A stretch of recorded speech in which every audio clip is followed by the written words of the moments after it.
Good afternoon. I'm Rhonda Chafin. I'm the Executive Director of Second Harvest Food Bank, and I want to welcome you to this special event.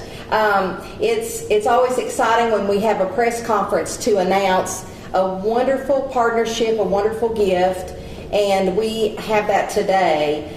You'll look outside and you'll see this wonderful van delivering healthy meals to our neighbors, and this van is a dream come true for Second Harvest Food Bank.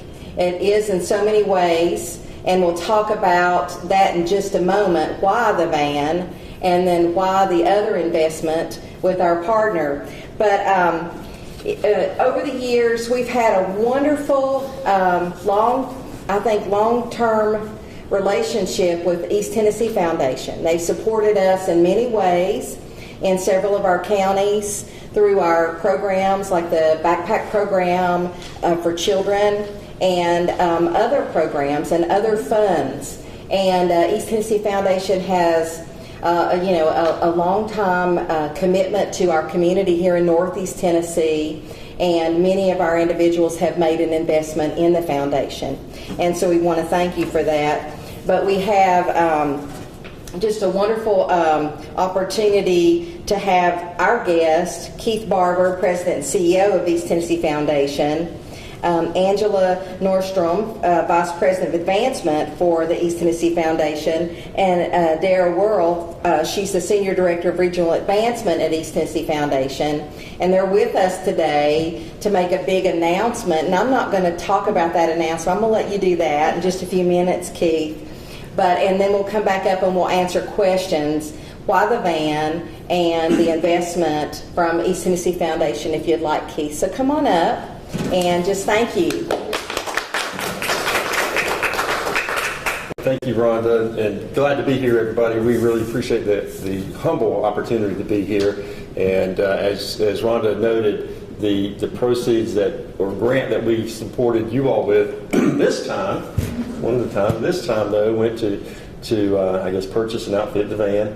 And to get right to the chase, I do want to come back and tell you a little bit about East Tennessee Foundation, but making grants is one of the primary things that we do. That's the reason for existence.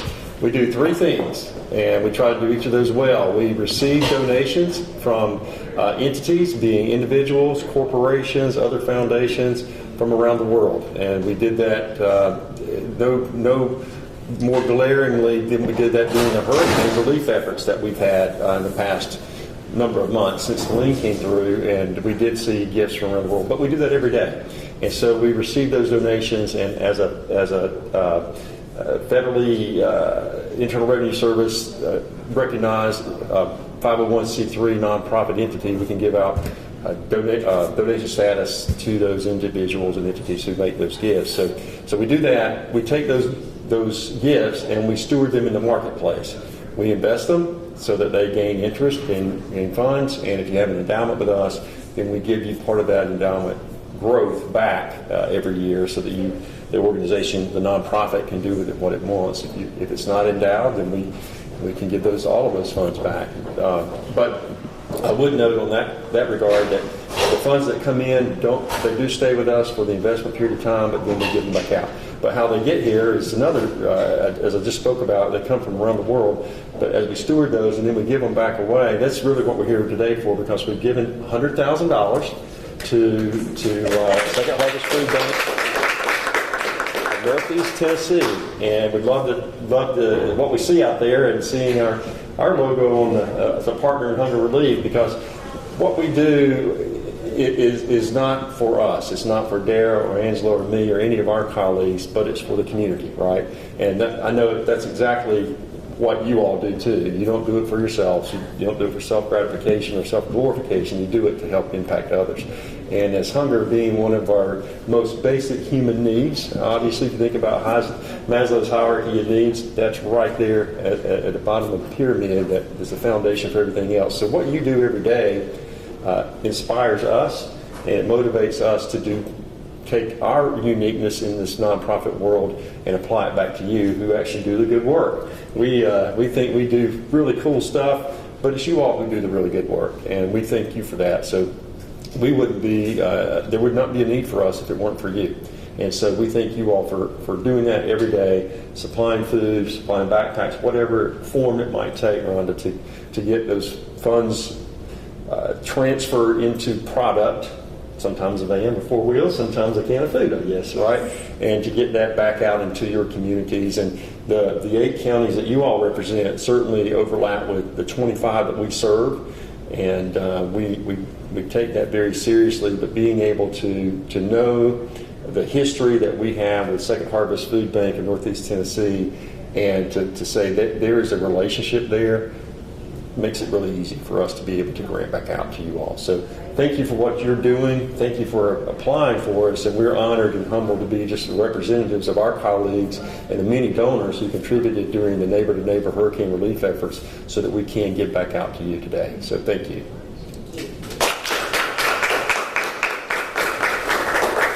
So I'll talk just a little bit about the van and the partnership with the East Tennessee Foundation. So thank you, Keith.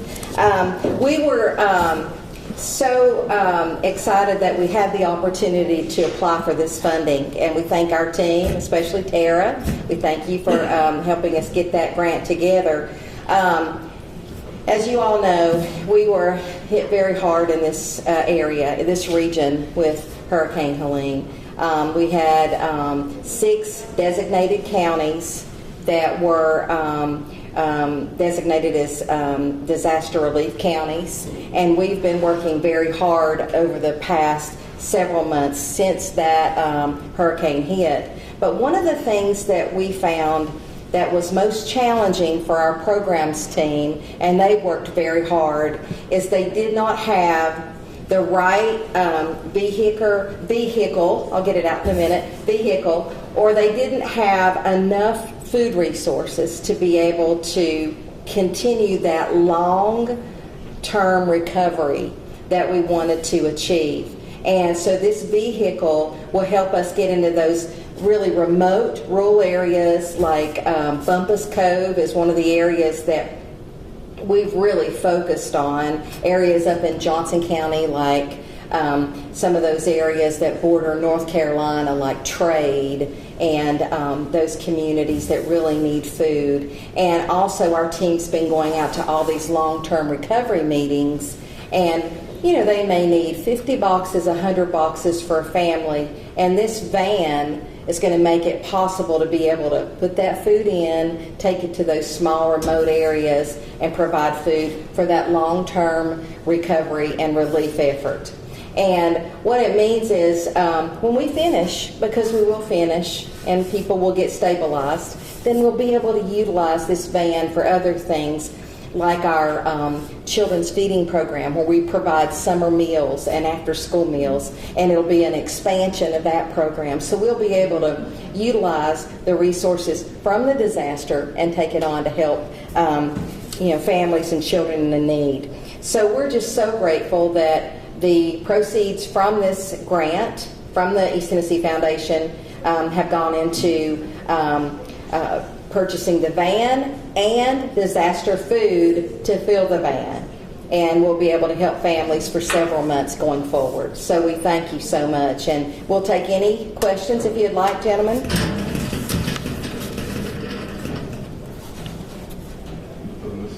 Okay. Thank you. Okay. You want to come on up, Keith? So let me say a little bit for questions. One of the things that we did during the hurricane relief effort, we immediately said we can join everybody else and give canned foods, collect canned foods, or purchase bottles of water, baby wipes. I always say cover it all, right? And we could have done that very easily, and it would have been an honor, a blessing for us to be able to do that. But we took a different route. We sat down as a team, and Dara, being sort of our point person in the region here, not sort of the point person in the region for us, including her thoughts, what she knew about more intimately about the region than the rest of us, and the rest of us from an administrative standpoint, knowing our resources. And we said, you know what, there are people all over the world who are giving this thing, and this was early on. And so we processed how many gifts, Angela? 6,000 gifts in about 6 weeks. We normally process about 30 gifts per week. Huge, huge outpouring. So this, again, Rhonda, we're the conduit. from a lot of other people. So that should make you all feel proud. Yes. It does for us. But I would say this, we took a very strategic viewpoint of that, and we said we're not going to do the bottles of water, we're not going to do the baby wipes, we're not going to do the campus. We have resident experts who are very good at that kind of stuff. We're not. But what are we good at? What is our niche? And so what we did was invest in people, because I remember Dara and I were here probably 10 days after the event, and we were talking to some folks in the region who are in administrative positions, and we were at this, I can't remember which county it was. We were in Irwin. Irwin. We were in Irwin. And there were volunteers there staffing the food distribution places, coordinating the FEMA stuff, all the things you have to go through. And we sort of looked at them and said, what happens when she goes home or back to her regular job? And the officials said, we have no idea. No idea, because the volunteers were so vitally important. We went to the next person, and I remember this was on a call, not that particular visit, but I remember asking one county administrator, what do you need 10 days after this happened? And this is absolutely true. He said, I couldn't, because I said, we're going to look at some things in the recovery, not just immediate recovery, but long term. He said, I said, what do you need? He said, I couldn't tell you what we need today. I can't tell you what we need tomorrow. And I certainly can't tell you what we need 6 months from now. He said, but I can tell you what we need right now. It's two things. He said, we need shovels to help remove the mud, and y'all know what that was like, and we need cadaver dogs. Mm-hmm. That's pretty sobering, isn't it? Mm-hmm. And it was for us too, but it gave us an understanding, a realistic picture of really what our neighbors, you all, and everybody in the 6 affected counties were going through. And you can't comprehend. I couldn't comprehend that. But I understood that, and I trusted that, and we trusted our volunteer leaders and the connections we had through Dara's program, the Affiliate Fund Program, the East Tennessee Foundation, to inform us. So we listened to those informative voices, we learned from those informative voices, and then we leaned into them. And by leaning into them, knowing that those volunteers, for instance, circling back, had to go back to their jobs, you probably volunteered yourselves, you had to come back to your work, what happens next? So we decided that instead of giving the bottles of water and the baby wipes and the cans of food, we were going to invest in positions, long-term recovery positions, which we were able to do because of others' generosity, and say that, hey, look, for the next 18 months, here's enough money to fund an office. So that we looked at that as a unique ability that probably we're the only ones who could really do that. And other nonprofits were doing their thing in their space. Because we don't do programming, we had to take a different strategy. I think we took a pretty cool one and looked long term and said, okay, for the next 18 months, you apply for a grant, we'll do these long-term recovery things, and then you also, local nonprofits are still benefiting from that, and we call that a mathematical equation of multiplication. We can give out a bottle of water, we can give out cans of food.